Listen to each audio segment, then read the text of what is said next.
to the 2020 Fall Sports Meet the Coaches Night and Chemical Health Night. I am going to go ahead and get started with my presentation. Just a quick thing. After my presentation, we are going to break out into Google Meets by sport. Those links are located on the website under the Meet the Coaches Night announcement under the high school page. So if you click on that announcement on the bottom, you'll see the WebEx link that you logged on for tonight, and then the list of team Google Meet links to join for tonight. So again, thanks for taking the time, and we're looking forward to getting everybody back on the field. So that's an exciting thing. I'm going to go ahead and pass it off to Mr. Chevier for a couple of words before I start my full presentation. So Mr. Chevier, if you don't mind. No, thanks, Mr. Silver. I appreciate it. I'd like to take a quick opportunity just to welcome everybody back. It has been a super busy summer, as I'm sure everybody knows. A lot of work went into the planning of reopening school. So it has been great to see our students back in the halls of our both of our schools. And I know as we finished our reopening plans and geared up for the reopening of school, one of the things that was a question mark was sports. We weren't quite sure if we were going to be allowed to get our student athletes back on the court in the field, and we were awaiting guidance. I'm going to, be very blunt and honest with everyone this evening and be very transparent as we have done all summer long. There is changes happening and information coming our way. It changes by the day and almost by the hour. So right up even until this afternoon, Mr. Silver had a meeting with other athletic directors considering whether we are able to even do sports, right? Fall sports, even the 4 sports that we know will be going off this fall. There's some logistical challenges, and I want to talk to you a little bit about what some of those challenges are. I said all along throughout the summer, when we have the opportunity to get back in school, if we're told we can do sports, we get guidance on how to do sports, we will give it our best effort, and we will try to give our kids the opportunity. If it's allowable and we're told we can do it, we will do it. And so we are here tonight to welcome back our fall student athletes as we gear up for what is going to be a really interesting season, because it's going to seem like a season, but not really like a season to all of you. What's most important is you have the opportunity to don the Maple Hill uniform, get out on the court or the field, and have an opportunity to play with your friends. And especially to our senior student athletes this year, we recognize some of the real challenges that our seniors went through in the spring, not having an opportunity to compete. And I think we owe it to all of you to give it our best effort. You're not going to like some of the things, though. Truthfully, it's I think that's just a reality of the time we're living in. And I think we need to be very clear and open about what that might look like for some of our student athletes and our parents as we enter into our fall sports season. So I want to thank everybody for their flexibility and patience with our reopening planning. I'm going to extend that right into we appreciate your patience and flexibility with athletics. We're still figuring things out. So you're going to ask us questions tonight that we might not have the answer to. We're going to do the best we can to keep you updated with information. But we are still seeking answers to questions and seeking guidance on some things as we move forward. So I will tell you, I did not think fall sports was going to happen. When the guidance came out on reopening schools and we look at what the guidelines are for physical education class, keeping students 12 feet apart, 12 feet socially distant if they're doing any kind of aerobic activity, face coverings.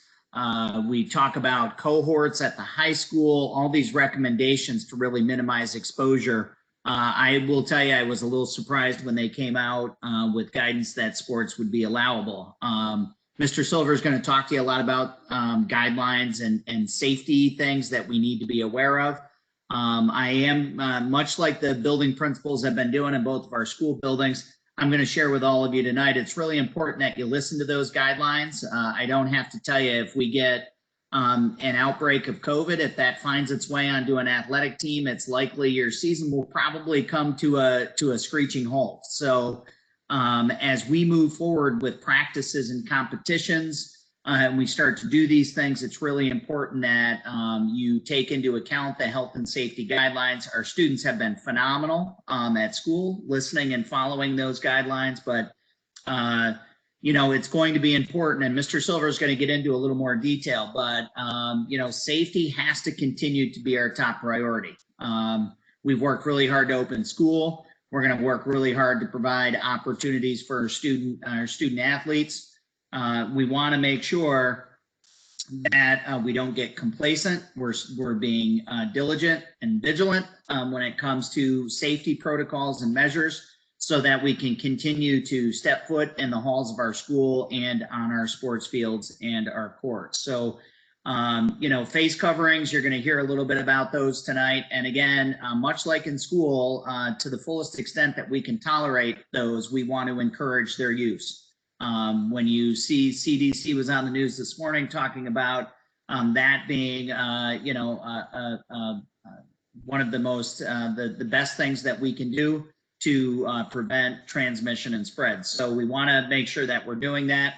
We will have some requirements for social distancing. Now, obviously gameplay, that's a little different, but for parents that are on the line, we're going to have to talk about what it looks like when we have spectators that come to a sporting event. NISPA, the guiding force in New York State, again, Mr. Silver is going to talk a little bit more about this. Their guidelines for every sporting event across New York State is 2 spectators per student athlete. Our student body is not allowed to attend. So we're talking right now, I think our parents need to prepare themselves for what that looks like. We know, you know, when we hold events, it's great to have extended family and others come. We're not going to be able to do that this year. It's not Skodak Central Schools. That's NISPA giving us the guidance that we are required to follow. And we need to make sure that we are doing that.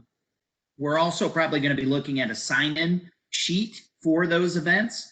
And we need to do that for contact tracing purposes. In the event we, you know, a visiting member on another team ends up COVID positive and played at an event, we will be required to monitor, track, and reach out to people that had potential exposure. That's something we are going to need to do. So we're going to ask for your help and cooperation in making that happen. Just a couple of other things quick, and I'll give it back over to Mr. Silver. I do want you to know we are sitting here tonight trying to figure out some of the logistical challenges with pulling fall sports off with guidelines and challenges. Transportation is going to be a big issue for us. We are reaching out and looking at the possibility of having some of our senior students be able to drive themselves to practice. We're looking at parents that have the ability to help get kids to either practices or matches. And of course, when we look at our district transportation, we can do that. We have an issue with our buses getting back late. We have a shortage of drivers. And if our drivers start to get sick, we do not have a deep subpool for drivers. So we recognize that that's going to be a real challenge for us. We are going to do the best we can during the week. Weeknight competitions will be a challenge. It will be difficult. But we're letting everyone know right up front that there is a potential challenge for us there, and we're going to do the best we can. We recognize we're not only faced with that as a challenge, but diminishing sunlight as we proceed further into the fall to make sure that we get all of our games and matches in.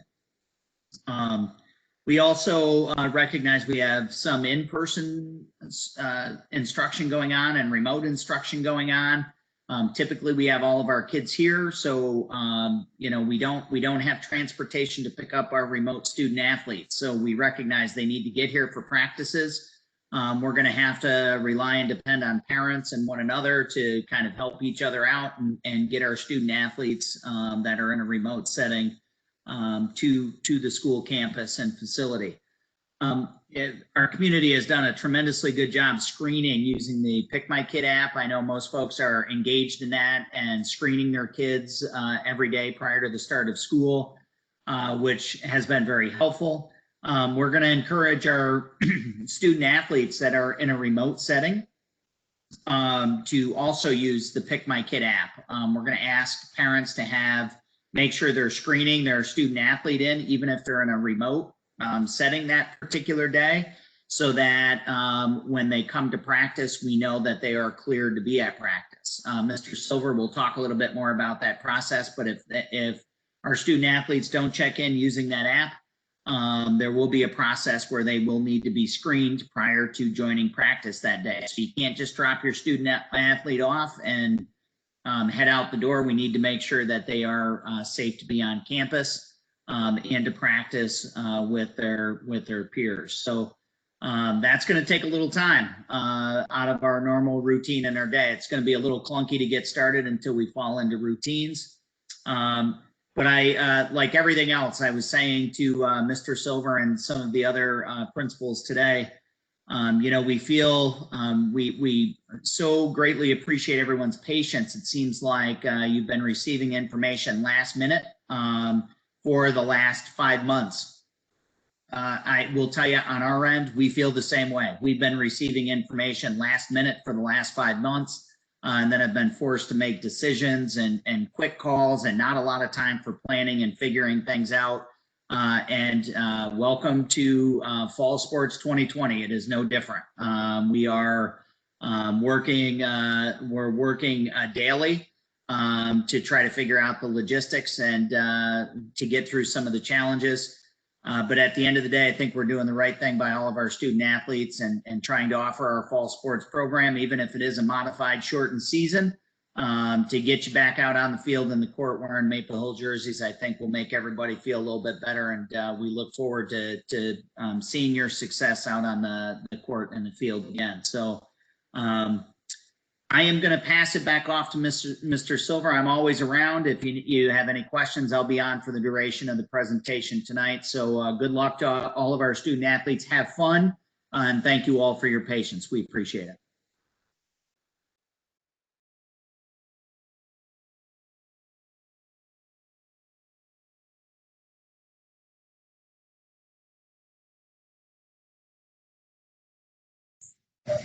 There we go.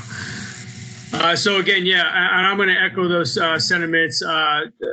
We really appreciate your patience and flexibility. It's been kind of a storm of information coming in last minute, and we've been trying to get as much as we can out to you as soon as possible, so that we can make this work. And we're gonna give it our best shot, and we're gonna do our best to make it work. And we're gonna ask for everybody's input or everybody's contribution in this process. So I'm gonna go ahead and get started.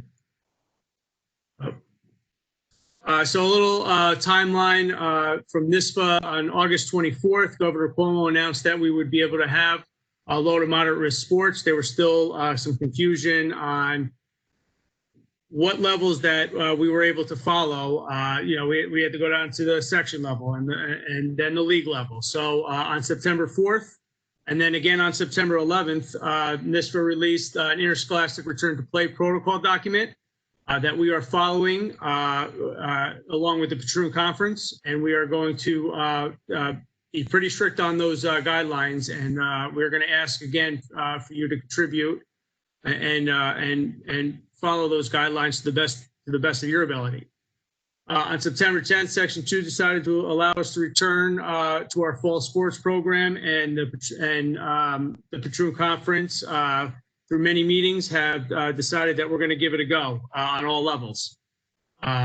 So we are looking forward to that.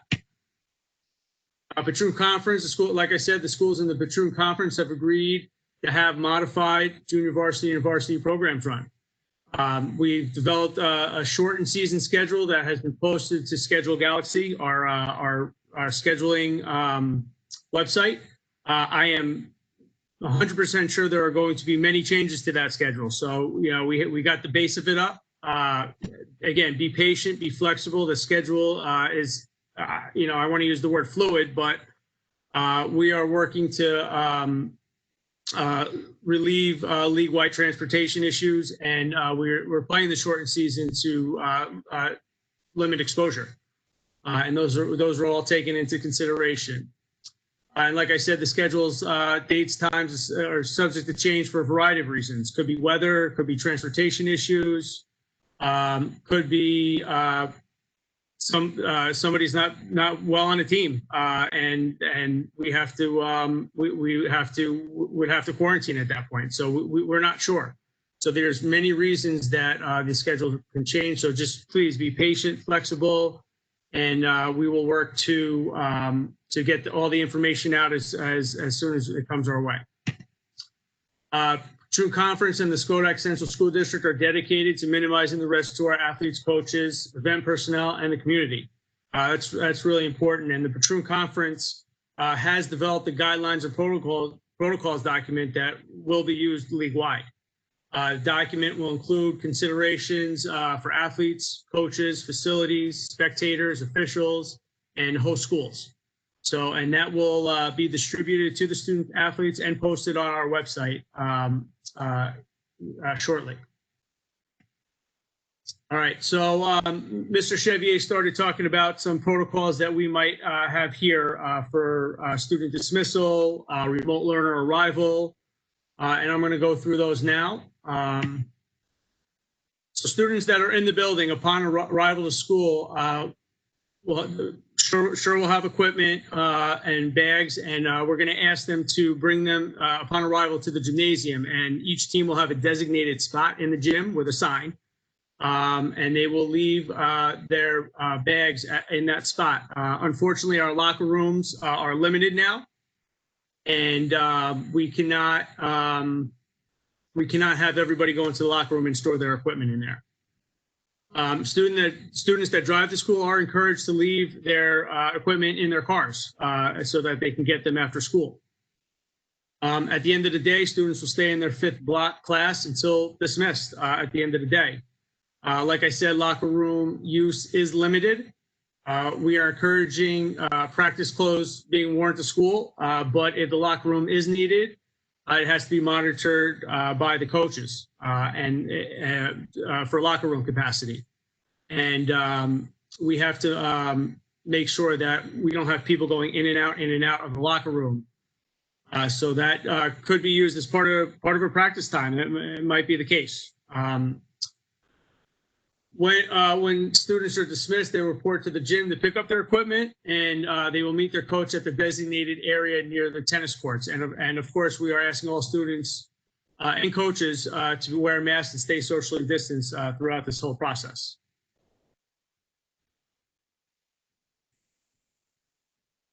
We are talked about staggered arrival times for those remote learners. This is what we're going to use for the first week. And we're kind of asking for a little patience with this.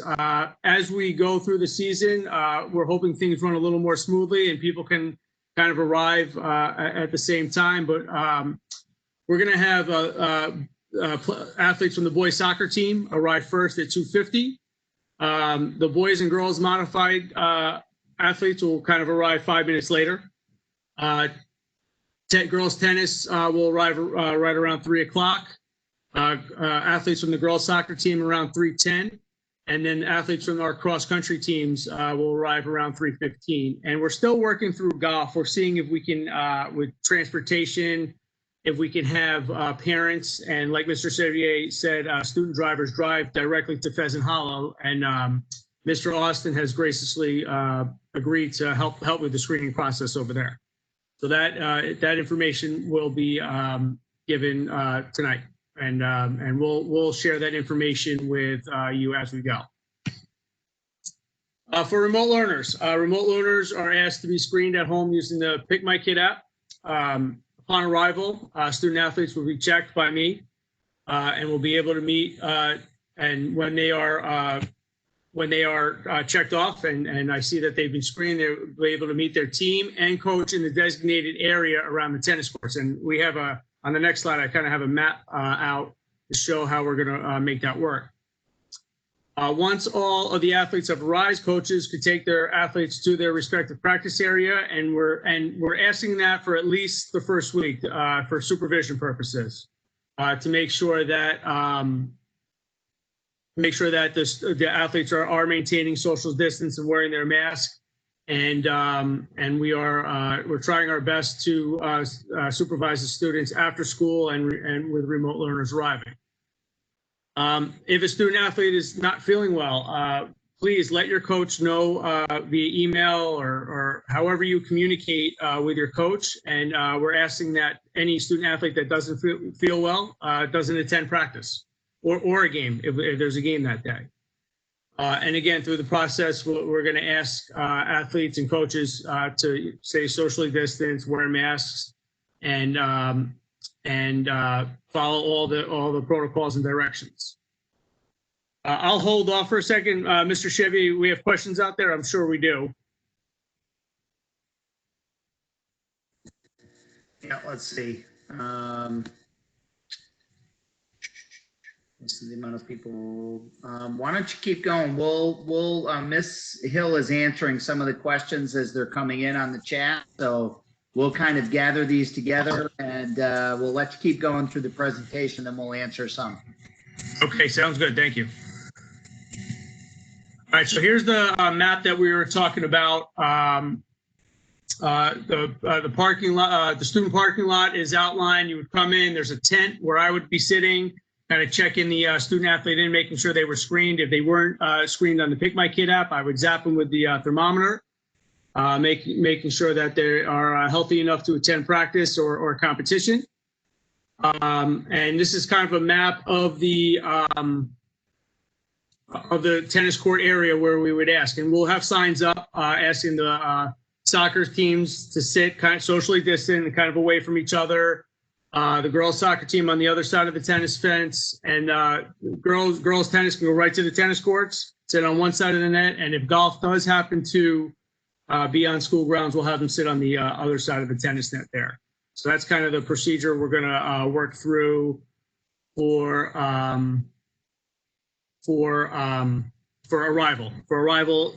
remote learner arrival and student dismissal. All right, so spectators, and Mr. Chevier spoke to this, and this is something that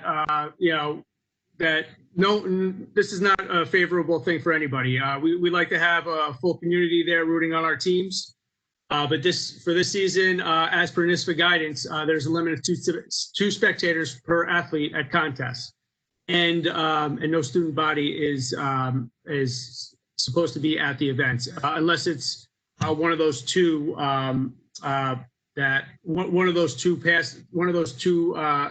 two spectators for that athlete. So I took the language out of the document for spectators. The following additional safety measures apply for sports events, games. Responsible parties must limit spectators to 2 spectators per player.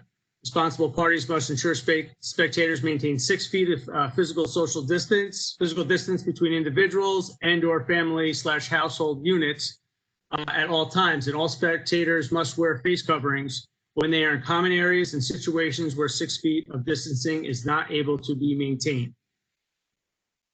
So long as they are over the age of 2 and medically able to tolerate such the covering. Maple Hill and the Patroon Conference are working to come up with a procedure for access to contests and for contact tracing. We're asking everybody to please chip in and follow this guidance.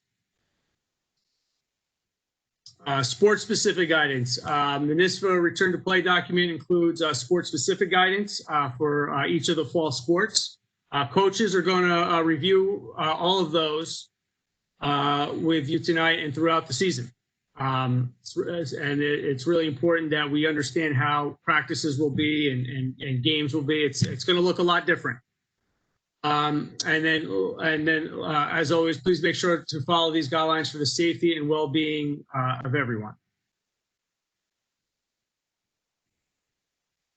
All right, so I kind of put something up here to show you what practices and competitions might look like.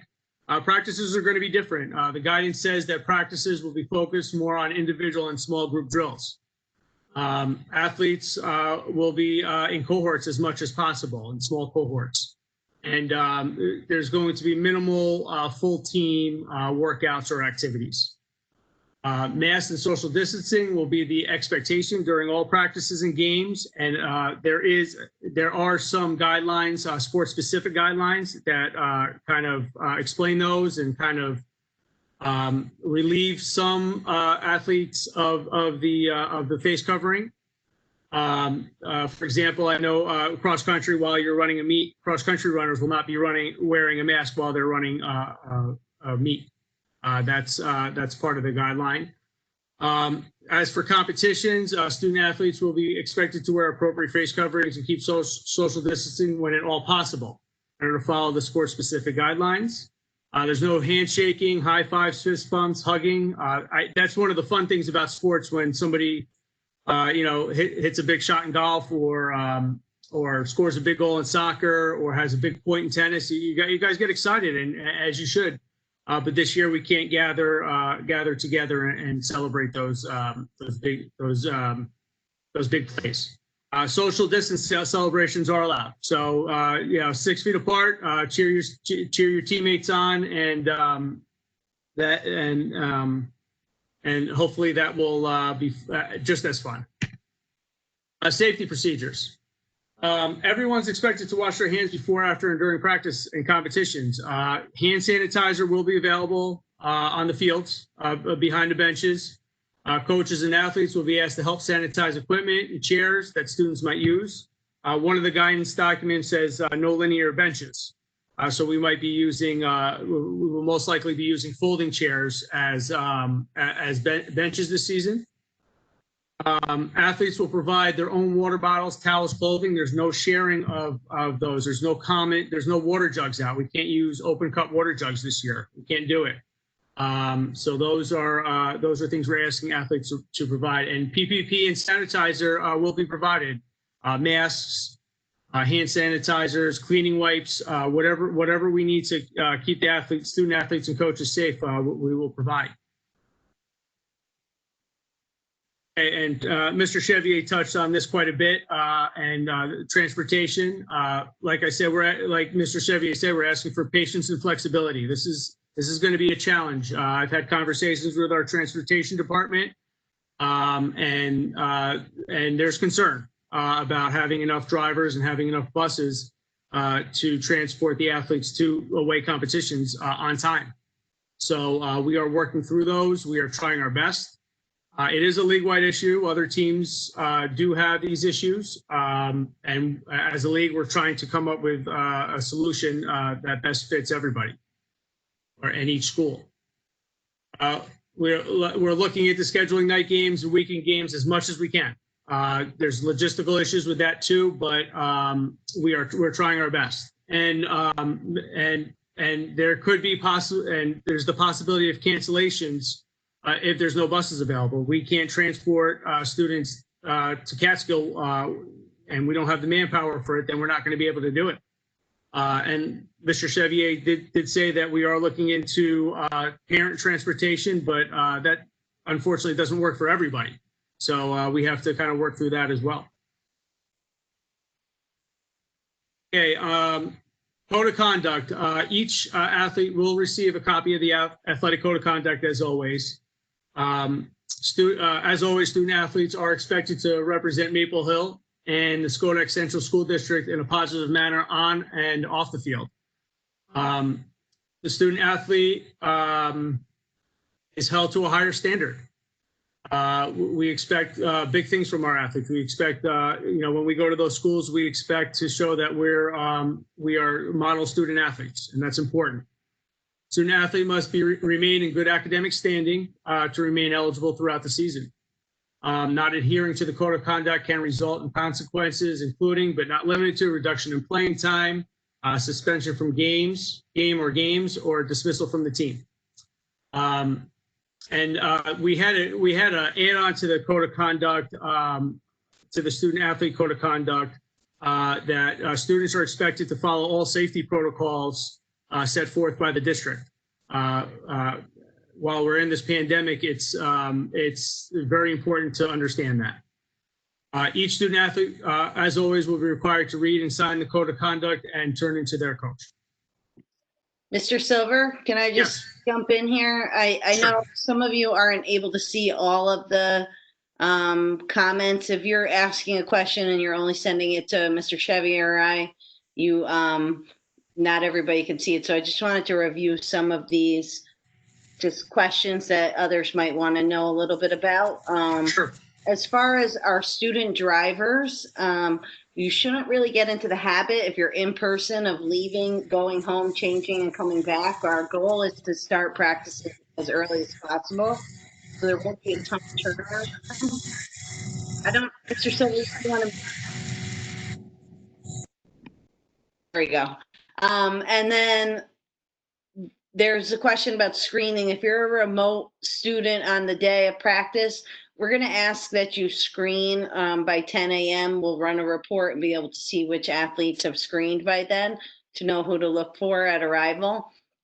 And our student drivers, about driving to the field, directly to the field, we're going to ask that you congregate at the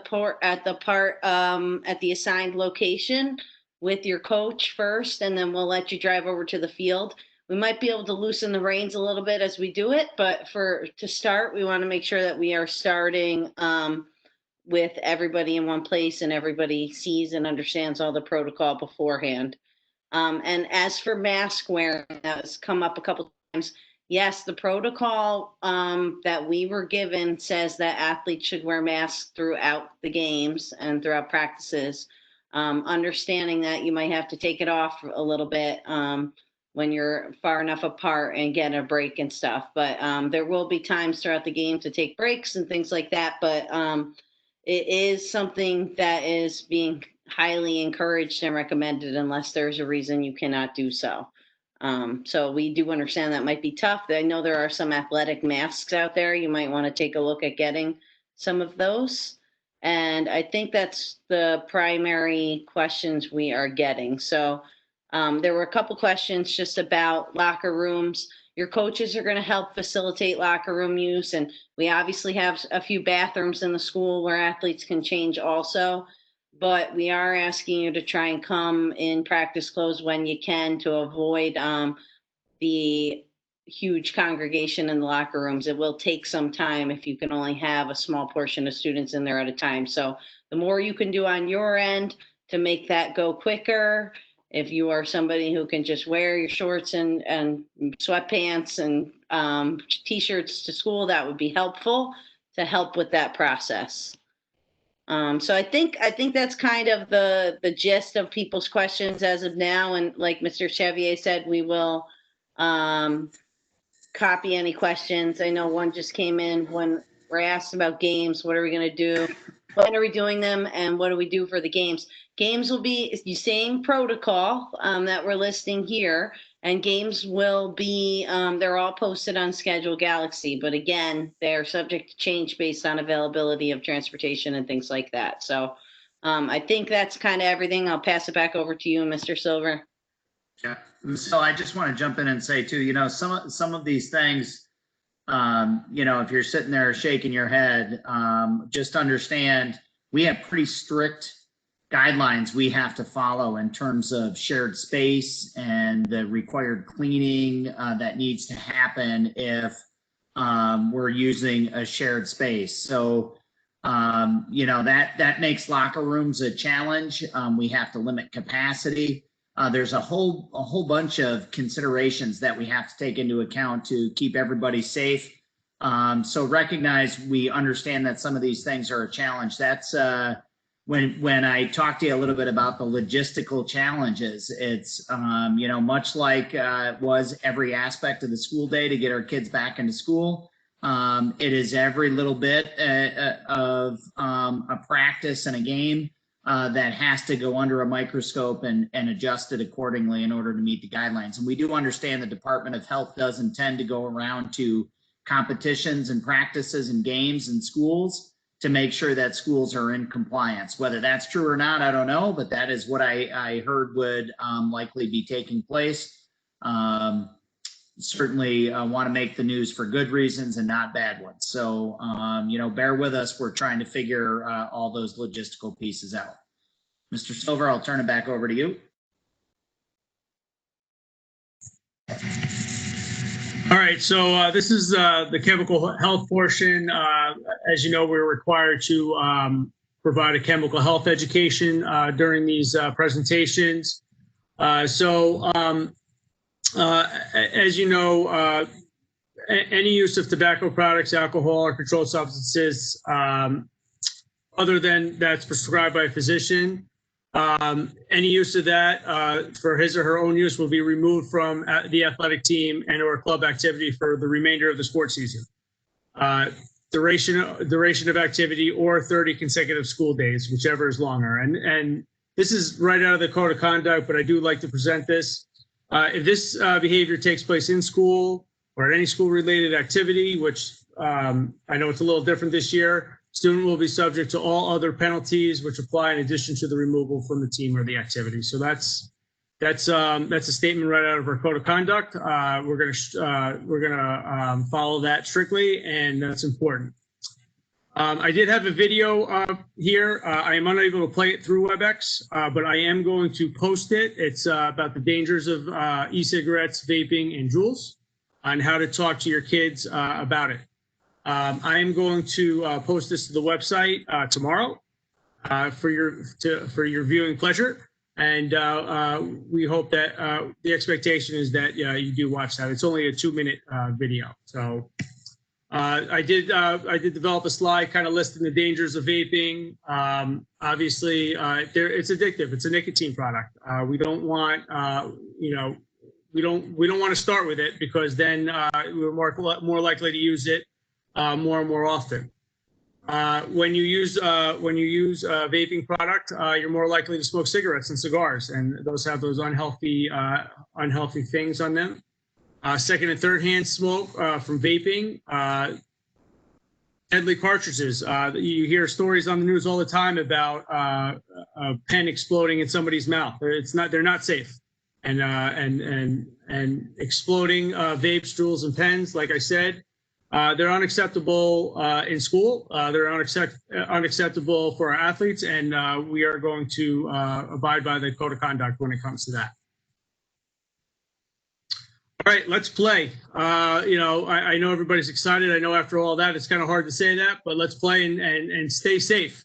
We're excited to see you guys on the field and on the golf course and on the tennis courts and on the cross-country trails. And we want everybody to have as much of an enjoyable season as possible, and understanding that safety is the #1 priority. So what I'm gonna do now is, if there's any more questions, Ms. Hill, I'll take them.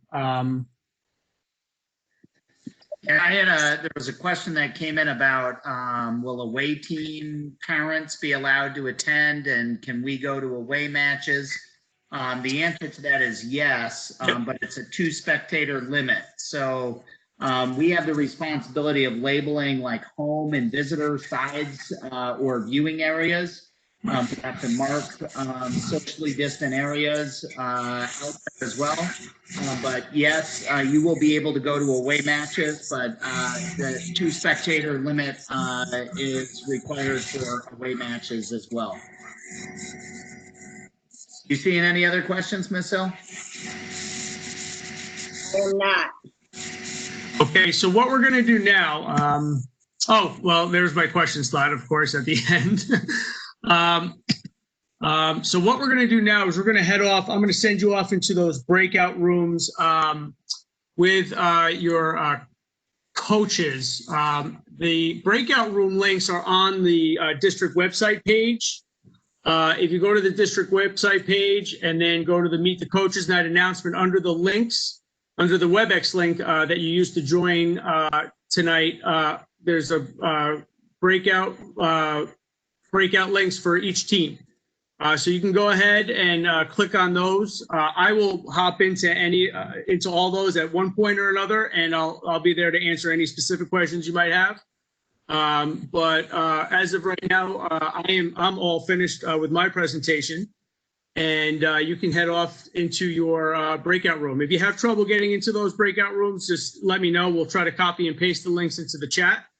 I hope everybody has a good evening, and we are looking forward to seeing everybody on Monday. Am I like?